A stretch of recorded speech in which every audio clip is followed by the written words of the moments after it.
گوێگرانی عزیز و خۆشەویست، جوانترین سڵاوتان لێبێت. خۆشحاڵین بۆ ئەم شەویش لە بەشی 52 خوێندنەوەی کتێبی چێشتی مجێوری هەژاری موکریانی هاتینەوە خزمەتتان. فەرموون لەگەڵماندا بن.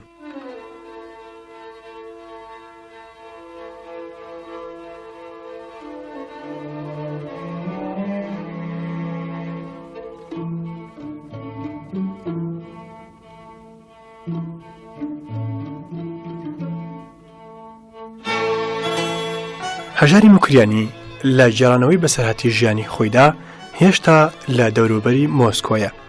ئەو دەنووسێ بڕیاردرا بچمە لینینگراد.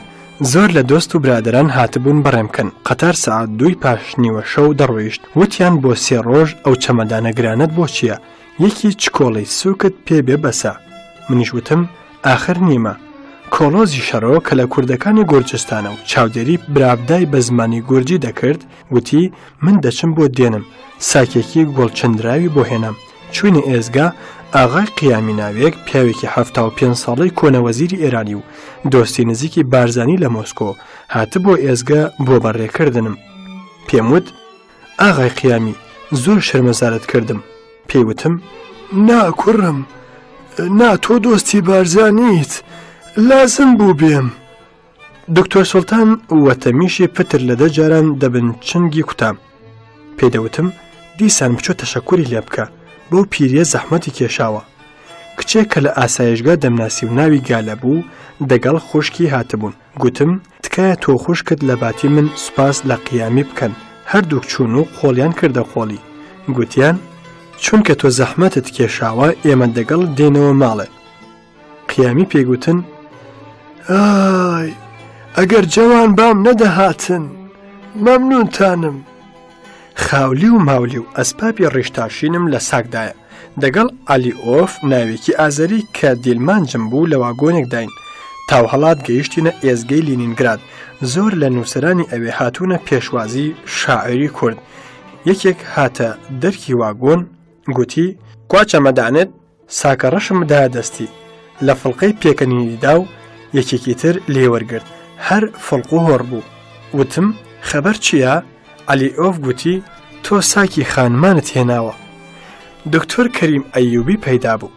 گوتم بگەیە وەریگرە و بیبەوە بۆ خانمەکە تا ئابڕوومان بە یەکجاری نەچووە. 3 ڕۆژ لە لینینگراد بووم. پێشنیوەڕۆیەک لە مۆزەی ئەرمیتاژم ڕابوارد کە بەڕاستی مانگێکی دەوێت تا هەمووی بەباشی ببینی.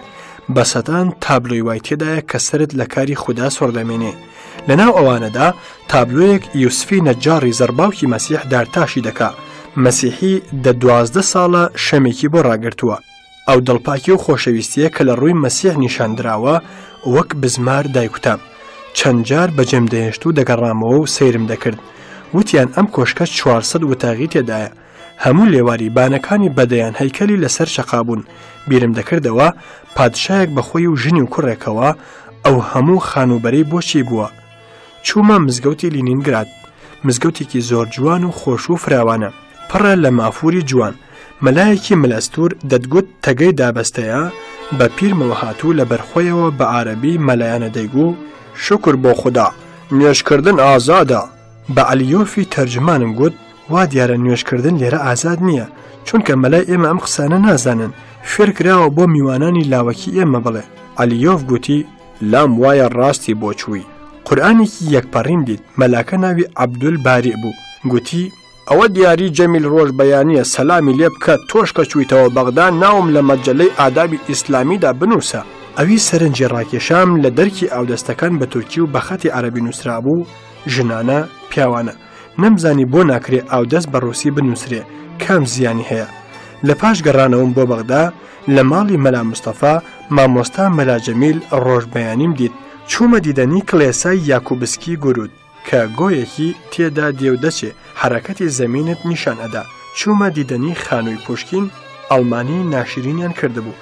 زۆر جێگەی جوانی ترم دیتن کە ئەڵمانان خراپیان کردبوون.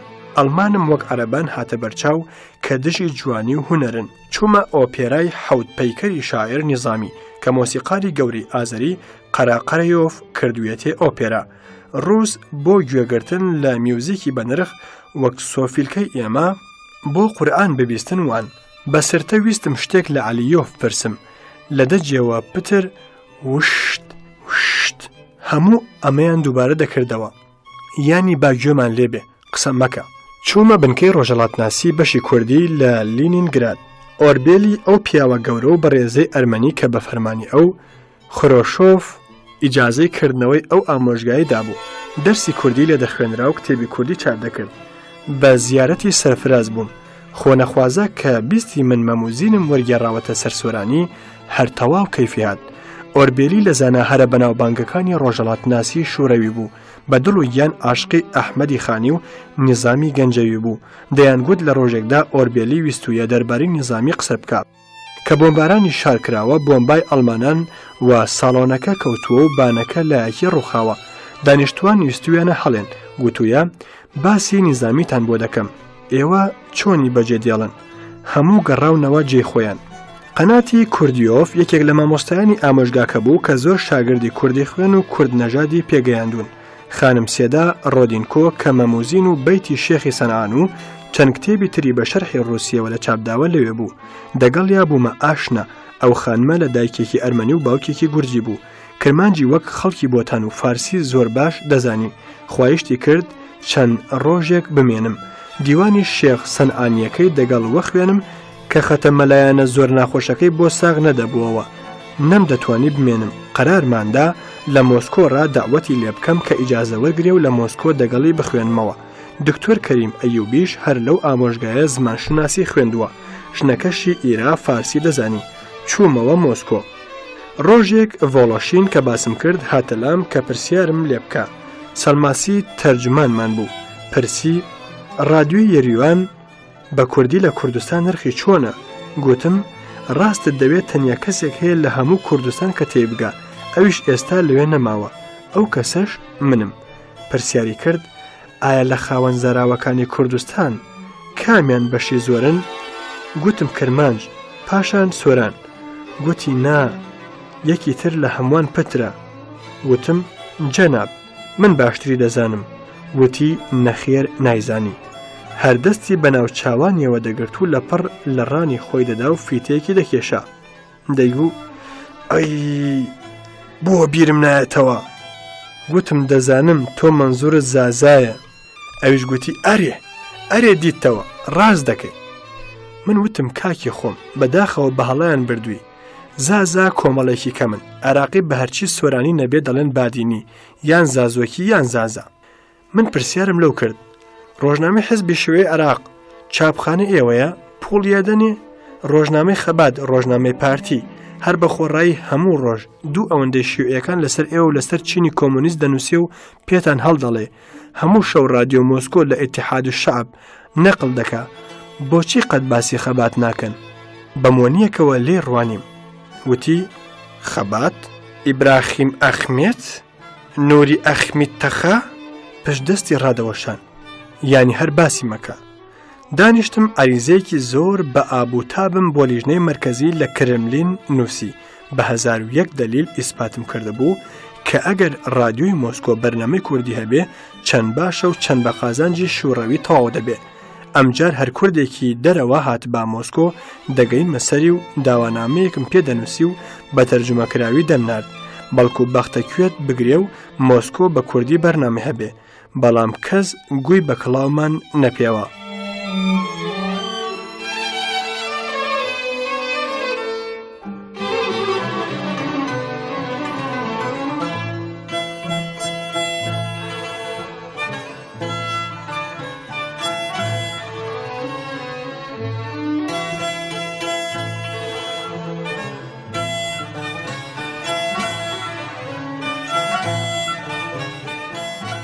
دوو کەس هاتنە لام وتیان لە ئینسکلۆپیدیای شوڕەویدا ناوی هەژار وەک شاعری کورد و ناوی جگەر خوێن چاپ کراوە.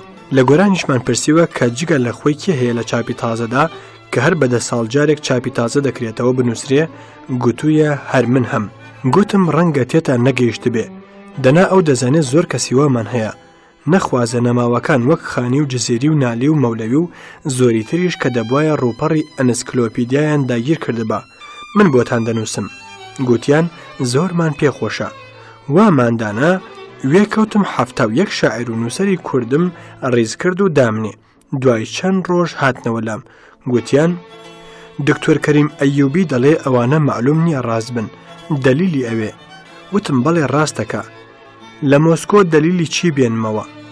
دار هۆڕەی لە خۆی نەبێ ناقڵی شێ. ئەویش چوو. کەریم ئەیوبی تێزی دکتۆرای لەسەر شاعیر هەژار وەرگرت. دیار بوو دەبوایە لە شێعرەکانم شایەت وەرگێ.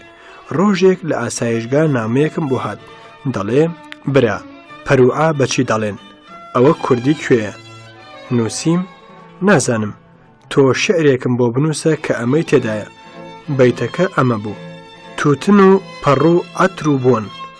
نووسیم برا تۆ مانای تڕ و بۆن لێدەوە ئەو دەم پەڕوعا ڕوون دەبێتەوە. کەریم ئەیوبی بردمێ ئامۆژگای عەرەبی لە مۆسکۆ. وتی دەبێ لەوێ بە عەرەبی قسە بکەی.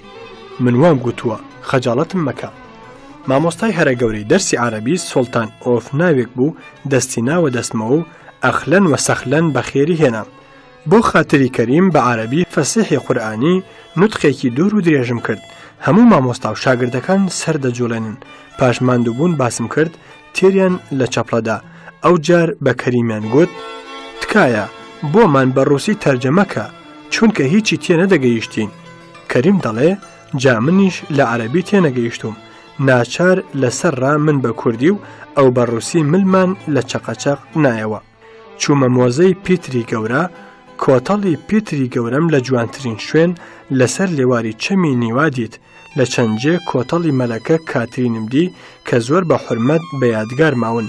شێوئێ خۆمانم دەهاتنە بەرچاو کە کێلی قەبری پیاوە گەورەکانی کوردیان دەشکاند. لە شوڕەویدا بە بینە سەر باسی تەرزی ژیان. ڕەنگە بە هەزاران کتێب و مەقالە لەسەر ژیان لە شوڕەویدا نووسرابێ کە نووسەرەکانیان پەیامنێری ڕۆژنامە جیهانیەکانی محتەبەر یان زانا و دوڕناسی بەناوبانگ بوون. لێرەدا من کە وەک لە بەسەرهاتی پێشوم تێگەیشتووی لە لێکدانەوە و زانینی مارکسیمدا وەک کوێر و کەڕی ناوزە ماوەندم.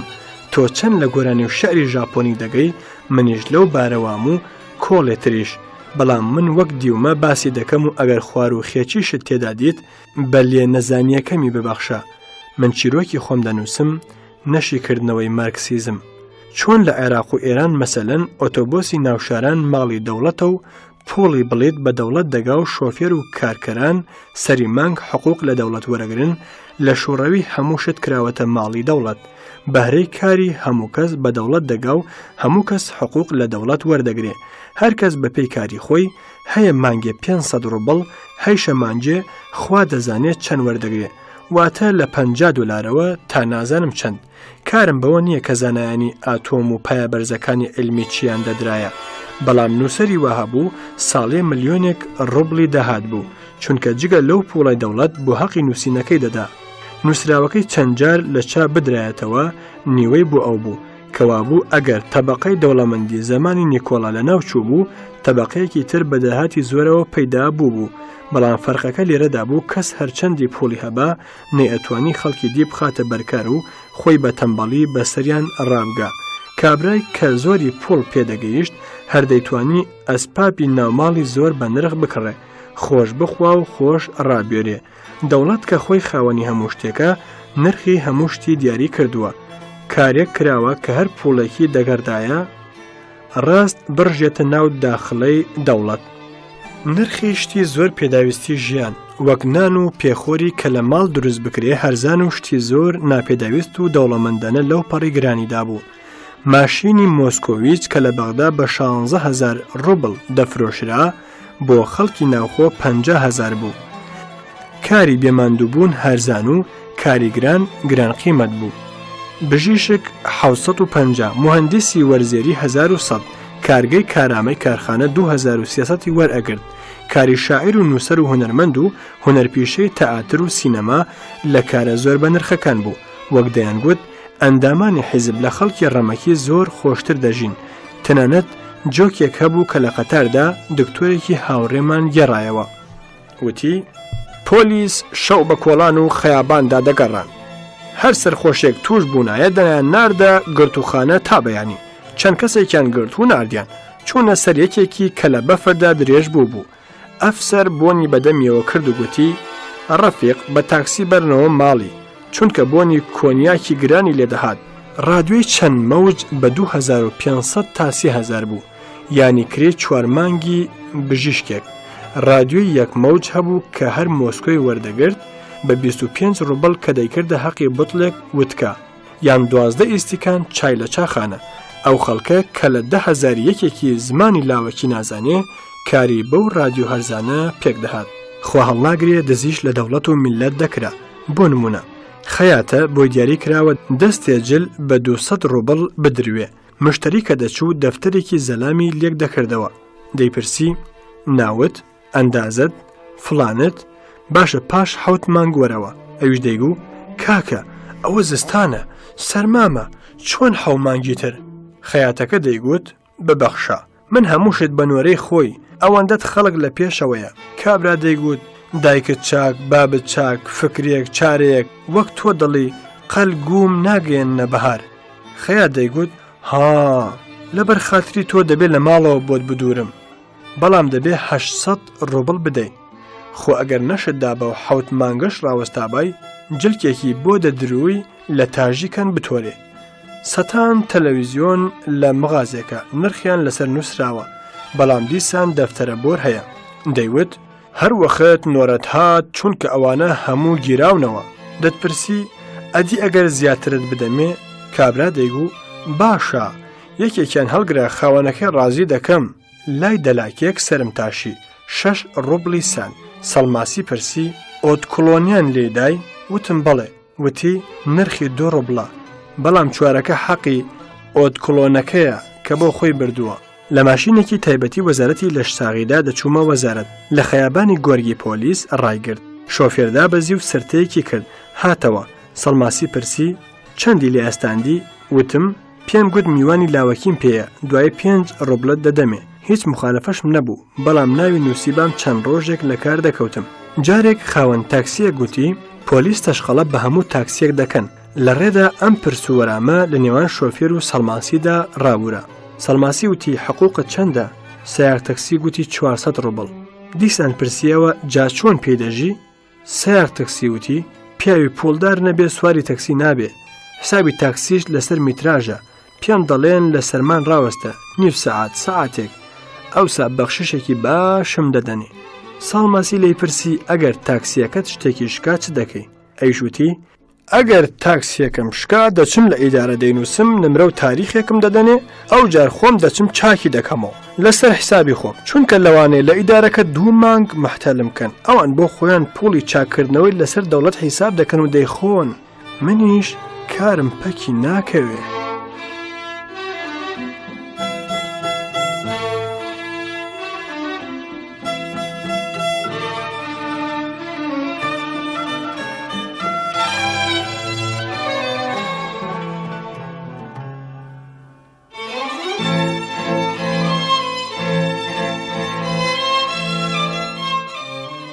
گوێگرانی ئازیز و خۆشەویست، لێرەدا هاتینە کۆتایی بەشی 52 خوێندنەوەی کتێبی چێشتی مجێوری هەژاری مکوریانی. تا بەشێکی تر پێتان دەگەینەوە.